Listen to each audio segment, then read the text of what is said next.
Vai Boa lá, noite, Fih. né, para todo mundo que está chegando aí.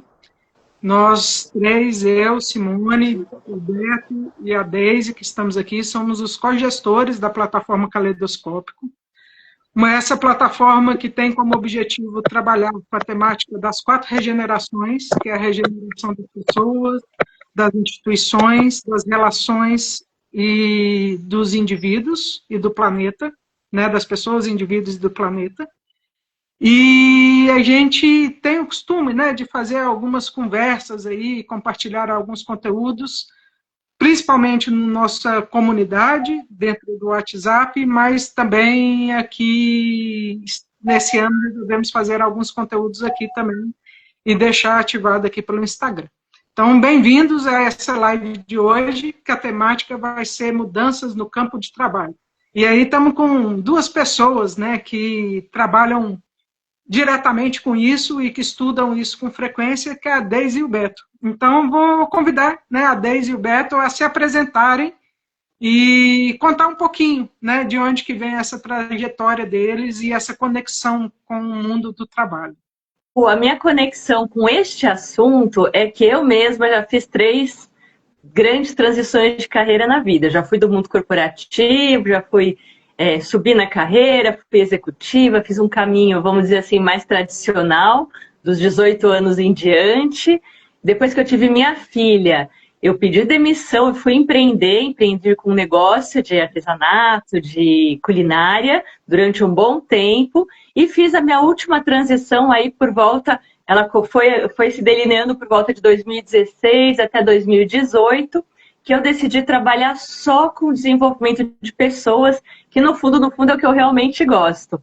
Então, muito movida pela minha história, eu quis também estudar orientação profissional e de carreira. Então, durante a pandemia, aproveitei para fazer formações ligadas a isso. Eu já tinha muita formação de autoconhecimento, dessa parte interna do desenvolvimento das pessoas, e aproveitei para me especializar nessa parte de orientação profissional de carreira. Já tinha também feito o curso de Futuring em Novas Economias, que foi onde eu conheci a Simone, que já me faz gostar muito de ficar estudando o futuro do trabalho e as novas formas.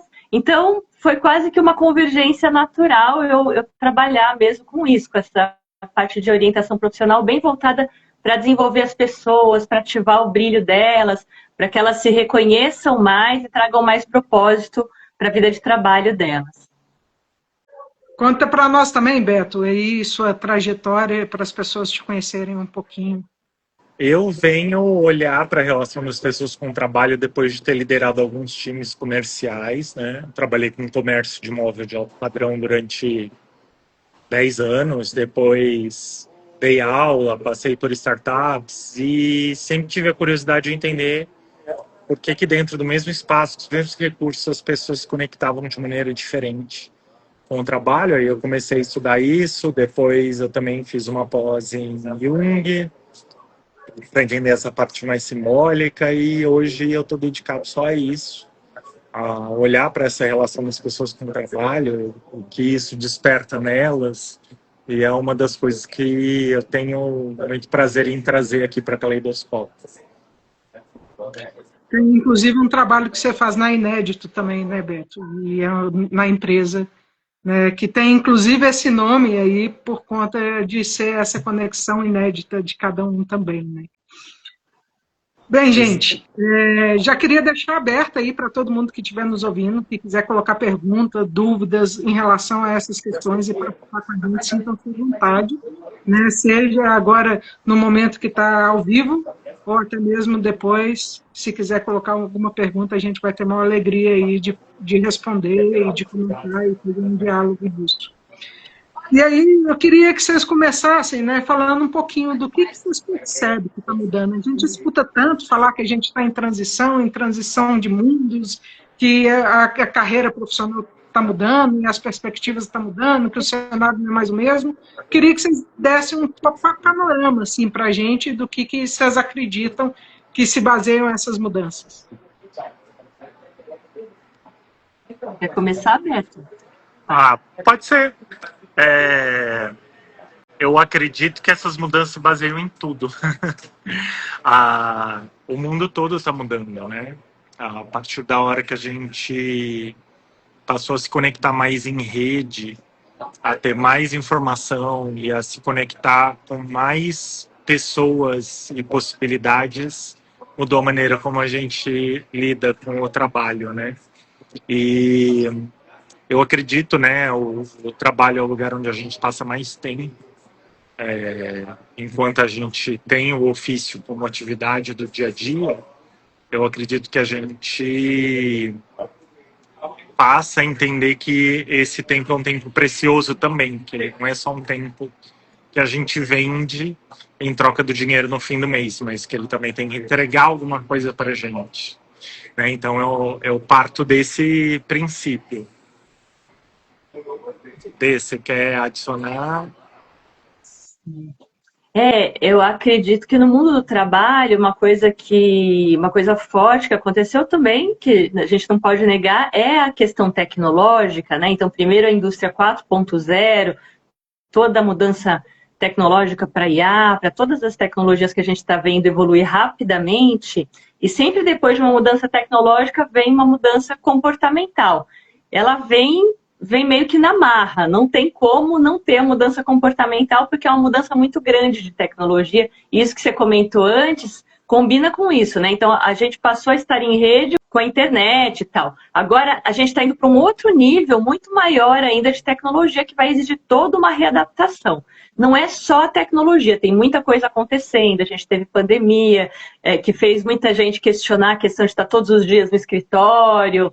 Essa mudança já vinha acontecendo durante um tempo, mas a questão pandemia e IA, né, esse boom da IA, está acelerando muito as mudanças e as pessoas não estão muito acompanhando. Elas estão tentando ir atrás, mas não estão sabendo direito para onde ir, como ir.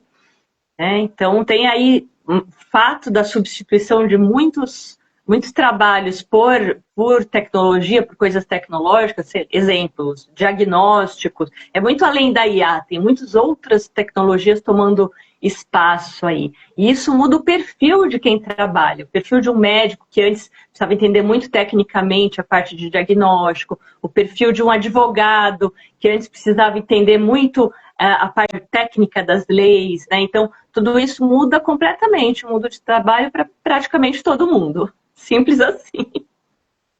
Já que a Deise trouxe aí essa questão da tecnologia, Beto, coloca aí sua perspectiva, que eu acho que essa aí é uma questão que todo mundo tem uma opinião, né? Eu acredito... a gente vai até entrar um pouquinho aqui no tema da próxima live, tá? Mas é bom trazer esse spoiler. A gente tinha o trabalho como ofício, né? Lá antes da industrialização.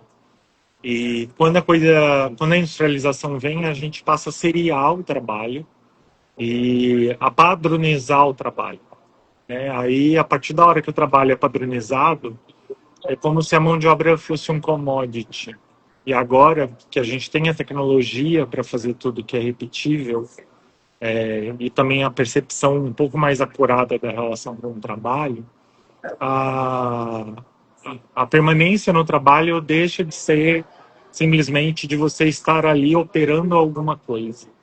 Então, a tecnologia, nesse sentido, ela ajuda a gente a estar presente no trabalho de maneira integral, não só fazendo repetidamente o que a gente foi treinado para fazer. Porque ela consegue fazer repetidamente o que seria treinado alguém fazer, e a inteligência única de cada pessoa vai trazer as soluções que são específicas para aquela necessidade, e que o conjunto de saberes, de entendimento daquela pessoa vai proporcionar a partir do que a tecnologia vai trazer para ela. Então, eu vejo muito nitidamente desse jeito, né? Que cada um vai ter uma interação diferente com a tecnologia vai trazer muito do que a gente faria da maneira estándar, né, no padrão, e vai caber a cada uma das pessoas trazer um ponto de vista diferente, trazer uma interpretação diferente, trazer possibilidades diferentes para cima dessa análise que vem da tecnologia. E como que isso tudo influencia na carreira das pessoas, assim, no dia a dia, no cotidiano?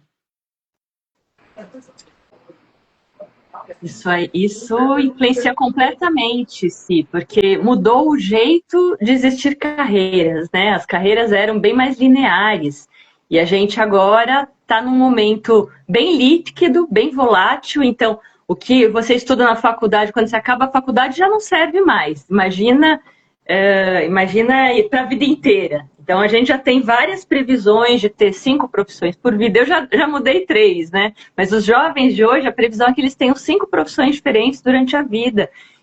Que, por um lado, é uma possibilidade de você não fazer a vida inteira a mesma coisa. Mas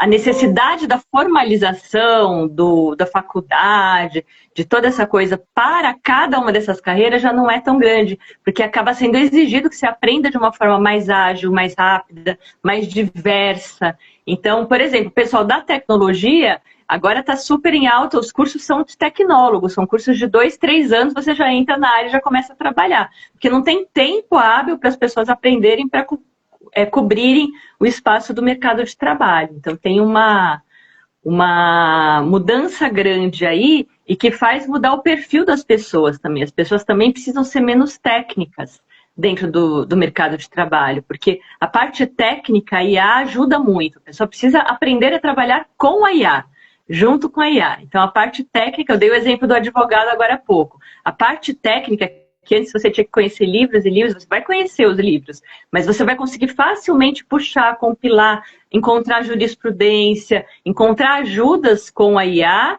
e vai ficar para você o quê? Uma parte mais humana, lidar com o cliente, lidar com a mediação. Então, isso mexe com todas as profissões. As profissões que já eram humanas, elas vão precisar ficar mais humanas ainda, de certa forma. A gente vai precisar de profissões que façam essa ligação entre o humano e o tecnológico também. Mexe muito, muito com as carreiras. Mas deixa eu ouvir o Beto um pouquinho, depois eu completo mais. Eu acho legal que você falou das formações. A gente passa essa atuação da tecnologia, a interferência da tecnologia no mercado de trabalho, ela vai gerar mudanças cada vez mais rápidas, que vão demandar essa adaptação cada vez mais rápida. É interessante, tem um vídeo que viralizou um tempo todo, da moça falando que as carreiras que os nossos filhos, né, e netos vão ter, ainda não existem, né? Aí a Cissa Guimarães, que era entrevistadora, fala, mas quais são dela? Não sei, não existem. E realmente elas não existem ainda, porque a tecnologia está fazendo as coisas acontecerem cada vez mais rápido. Além disso, a gente também está se conectando com cada vez mais informação e tendo necessidade de cada vez mais outras coisas diferentes nessa expressão no fazer. Então, a tecnologia ela não só muda o universo do trabalho, como ela também muda quem trabalha. Porque aparecem novas necessidades dessas pessoas na relação delas com o trabalho. Que eu acho que é um ponto bem importante, porque tem muito a ver com o que a gente fala na regeneração das pessoas. Porque se elas estão mudando e o trabalho continua o mesmo, elas vão querer mudar de trabalho, elas vão querer fazer outras coisas, elas vão querer botar outro tipo de impulso de vida nesse movimento de trabalho. Legal de falar que esse movimento todo exige todo esse protagonismo também, de você liderar a sua própria carreira, então de você saber para onde você quer ir, saber quando você quer mudar de carreira, saber quando você quer mudar horizontalmente numa mesma empresa, por exemplo, e você ser protagonista, ir lá e pedir, ir lá ter coragem de dar seus passos. Isso é muito diferente do passado, da carreira do passado, que ela era gerida pela empresa onde você estava, não por você. E essa autogestão da carreira, esse protagonismo da carreira, ele exige também que você esteja sempre aprendendo. Então, quero me mover daqui para um outro lugar na horizontal, para uma outra empresa, ou quero ir para um negócio, então qual é a trilha que eu preciso fazer? O que eu preciso aprender para chegar lá? Quais são as habilidades que eu preciso desenvolver? Então isso muda muita coisa também, e por conta disso, por conta dessa volatilidade de você mudar muito e da parte técnica ser muito mais cumprida, vamos dizer assim, pela tecnologia, a gente precisa mais, as empresas estão pedindo mais habilidades socioemocionais, habilidades que podem ser carregadas de um lugar para o outro, como, por exemplo, uma boa comunicação interpessoal, habilidade de colaborar com os outros, habilidade de ser adaptável, ser flexível, de ter protagonismo, ser protagonista no trabalho. Então, tudo isso são habilidades muito mais procuradas hoje em dia. Seu currículo, inclusive, você tem que incluir isso. E isso é muito interessante, porque também é muito diferente. Antigamente era só a habilidade técnica que era importante, que é hard skill, e não a habilidade socioemocional. Tem um ponto interessante aí, que é a visão de que a tecnologia, ela gera mudança e ela nutre a mudança. Porque ao mesmo tempo que ela muda, ela cria demandas novas, ela também mostra mais rápido essas mudanças que estão acontecendo, ela permite a quem está trabalhando acessar mais rápido as novas possibilidades, e assim o movimento se torna muito mais rápido. E aí é por isso também que a pessoa tem que estar ciente do que ela quer fazer, né? Porque assim como a Daisy falou das habilidades técnicas, né, que são as hard skills, o grande lance das soft skills ou das power skills, né, que são habilidades comportamentais e habilidades de ação, é justamente conseguir trabalhar em cima da hard skill. Não é que a hard skill não precisa mais, ela é importante. Mas hoje, o que é demandado como habilidade é que a pessoa consiga pensar e criar o novo diante do novo adverso, que só a parte técnica não vai conseguir resolver, né? Bem, eu quero pegar aí, vou colocar vocês aí um pouco na berlinda e fazer umas perguntas aí mais profundas um pouquinho. E o Beto, né, acabou de trazer alguns pontos importantes, né? Essa questão da aceleração, né? E aí eu queria que vocês comentassem como que é lidar com essa aceleração de mundo nesses movimentos de carreira hoje em dia, né? E a outra questão é assim, o Beto também comentou do pensamento, né, do saber pensar. E eu vejo que um dos aspectos primordiais assim vai ser inclusive esse pensamento crítico, sistêmico, porque a gente também tem muitas alucinações da IA. Tudo bem que a gente está no início de uma tecnologia e que ela vai aí se aprimorar e adaptar para alucinar menos, né, e vai tendo mais informações e mais dados, mas vai ser preciso desse profissional provavelmente detectar se aquela questão colocada ali, seja técnica ou não, se ela está correta, se ela não está correta, vai demandar essa análise crítica, né? E como isso interfere nesse dia a dia, nessa questão das interações, né? Dessas acelerações, aí a gente está falando, né? A Daisy falou de que é importante as relações, importante a conexão, o engajamento com as coisas da equipe, mas como fazer isso tudo nesse mundo acelerado, né? Dar conta de tudo isso, né? Desse aprendizado contínuo e tal, e como fazer tudo isso nesse mundo acelerado? Pergunta de $1 milhão, né? Bom, eu vou começar pela parte de você entender da sua carreira, de quando você tem que repensar a sua carreira, ou você tem que saber para onde você quer ir, acho que o melhor jeito é você dar um passo para trás, respirar e olhar para dentro. É autoconhecimento.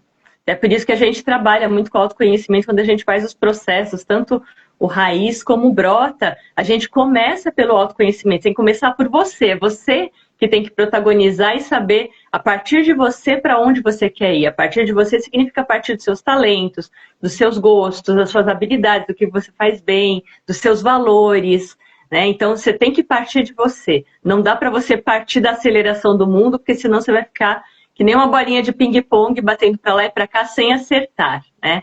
E você vê que o Os jovens, eles já pensam 2 vezes antes de ir para um trabalho hoje em dia. Eles já vêm um pouquinho com um pensamento um pouquinho diferente das outras gerações. Então, eles já valorizam mais quando a empresa tem a ver com eles, quando é uma coisa que realmente interessa, quando eles vão ter tempo para a vida deles. Eu vejo minha filha e muitos jovens falando sobre isso. Tem um outro lado, que é o pessoal reclamar, essa geração não quer nada, tal, mas por outro lado, tem algumas coisas que eles vêm diferentes, eles vieram mudar algumas coisas também. Aí você falou do pensamento crítico. Pensamento crítico é a habilidade número 1 quando você olha para o Fórum Econômico Mundial, para aquela pesquisa que sai de tempos em tempos, e a última é de 2025, é do ano passado. A primeira habilidade pedida é pensamento analítico e inovação. Isso é outra coisa interessante, porque quando você pensa em revolução industrial, a ideia era você não pensar em nada, você cumprir ordens e bater o martelo, né? De forma geral. Então, muita gente, a educação, por muito tempo, não era voltada para isso. A minha educação, eu tenho 52, vou fazer 52. A minha educação não foi voltada para construir pensamento crítico. Isso está mudando, vem mudando ao longo do tempo, e a gente tem que incentivar que mude mesmo, porque precisa muito desse pensamento crítico.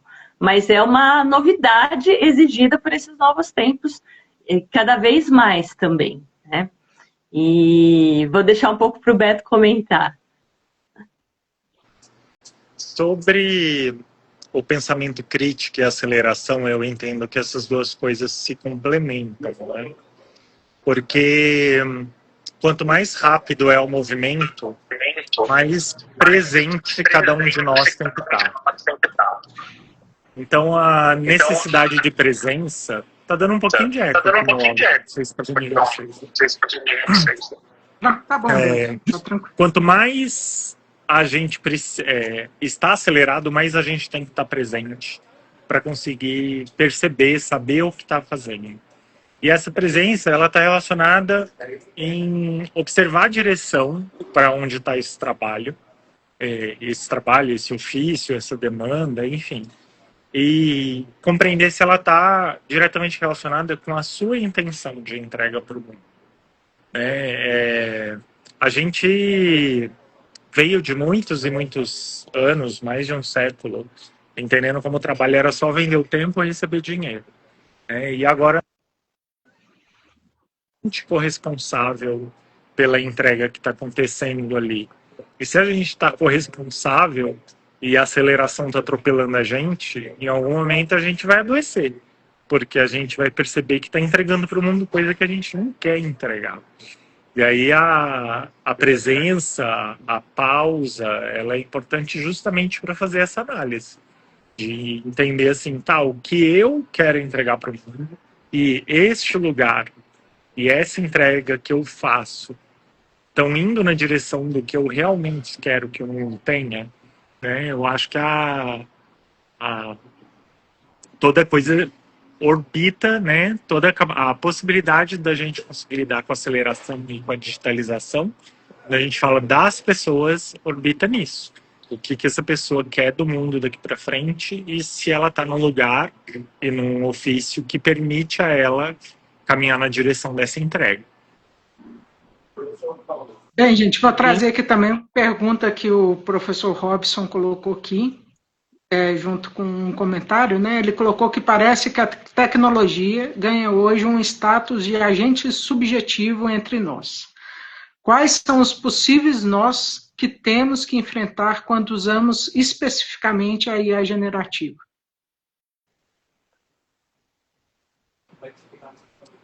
Posso começar? Pode. Tem um grande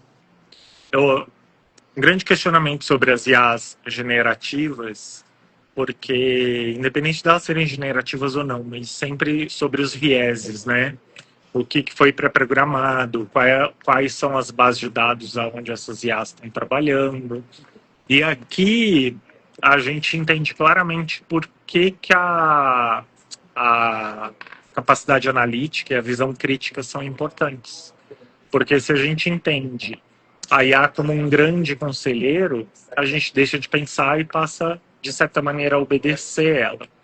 né? Enquanto o papel está invertido, a gente precisa consultar ela para daí criticar e retificar e ajustar o que está vindo a partir dela, né? É importante a gente entender que sim, é um movimento que vai continuar acontecendo, ele não vai parar, ele tende a acelerar cada vez mais, mas as pessoas vêm antes, né? E elas têm uma capacidade crítica e analítica mais ampla do que a da IA, mesmo sendo uma IA generativa. Então, quando a gente fala da nossa relação com o ofício, eu volto para a presença e também para a capacidade crítica de pegar aquilo que a IA está te trazendo e refletir sobre em que direção, né, qual que é a direção que ela está dando, baseado em quais referenciais. Aí a gente já consegue ter um pouquinho menos de desconforto, talvez.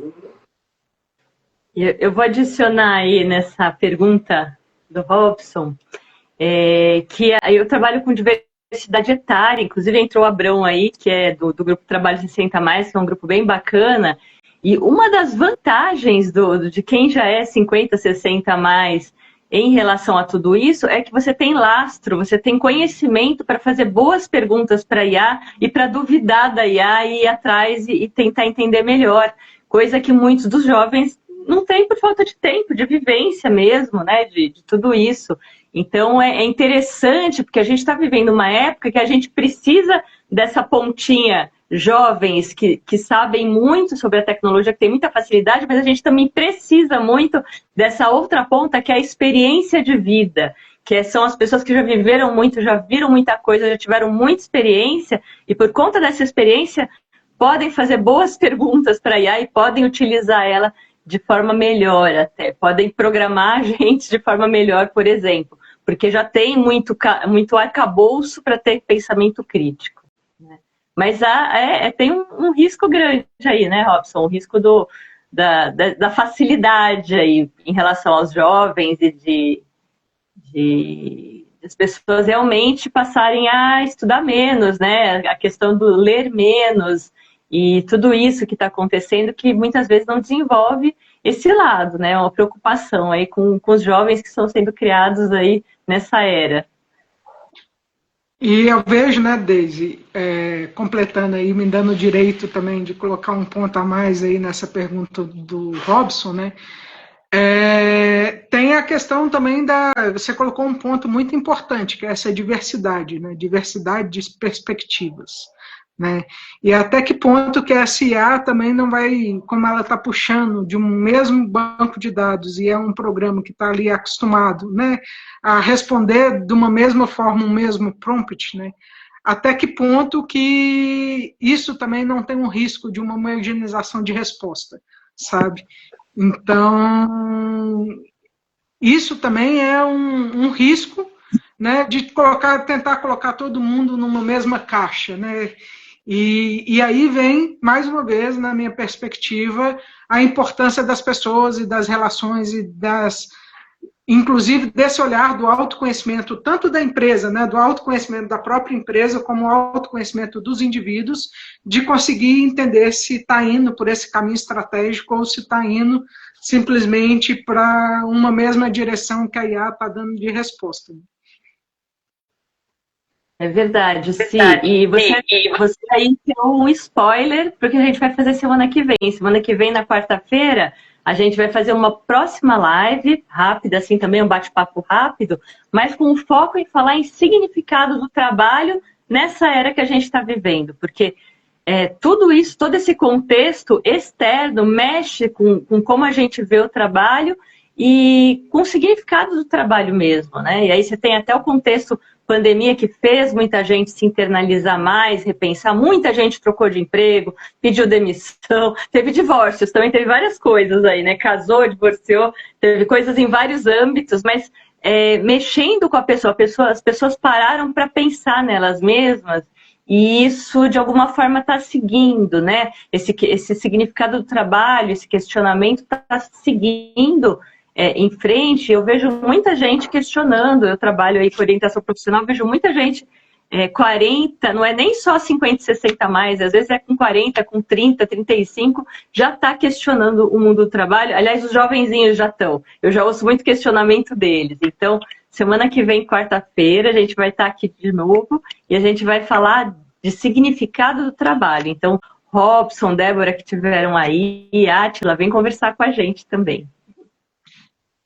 Então, gente, queria que vocês deixassem aí, né, as considerações finais, os agradecimentos finais. Já aproveito para agradecer a todo mundo que esteve por aqui, que está acompanhando a gente na plataforma. E já deixo também o convite, né, para as nossas próximas lives aí. A gente postou hoje também um calendário bem interessante aí de diversas temáticas que vamos estar abordando por aqui na comunidade da plataforma também. Passo para vocês para fazer as considerações finais aí dessa temática. Vou deixar o Beto falar primeiro, que eu estou muito falante. Minha consideração final é que essa conversa não seja o final.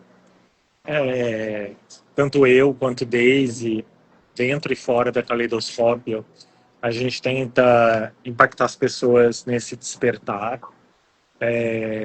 Lembrar que a gente está disponível aí para eventuais bate-papos sobre isso.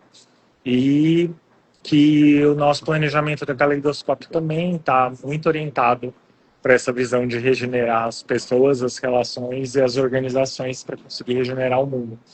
E esse é um passo super importante. Então, se for um tema que vocês gostem, segue a gente e principalmente acompanha o que a gente vai estar trazendo na Caleidoscópio, porque é uma maneira muito global da gente observar. E obrigado aí por estar presente. Peço para vir na próxima, inclusive já com perguntas. Daí a gente tem um bate-papo, inclusive, mais interativo. Vou reforçar aí o convite para semana que vem, para quarta que vem, para a gente bater papo sobre o significado do trabalho. Se vocês olharem a agenda, vocês vão ver que vai ter um encontro presencial também, para a gente falar como é que a gente... Um pouquinho sobre como recalcular a carreira em meio a tudo isso, a toda essa avalanche de coisas que está acontecendo. E a gente tem dentro da Caleidoscópio um processo também, que é uma mentoria mais guiada para grupos, que quem quiser conhecer vai estar também no link das bios aí de todo mundo, vai estar o link para quem quiser conhecer um pouquinho desse processo, como é que ele funciona, o que que é. Fala inclusive dos passos, já dá umas dicas, só de ler lá você já vai ter umas dicas, então é bacana. E obrigada Beto, obrigada Simone, pela companhia aí também. Aí é quarta-feira da semana que vem, nesse mesmo horário, às 19 horas, a próxima live. Né? Não é isso? Exatamente. E vocês nesse processo aí. E a mentoria, que a Deise comentou, se chama Raiz. Também vai estar lá nas nossas páginas também. Um grande abraço e nos vemos em breve. Obrigado pela presença de todos vocês.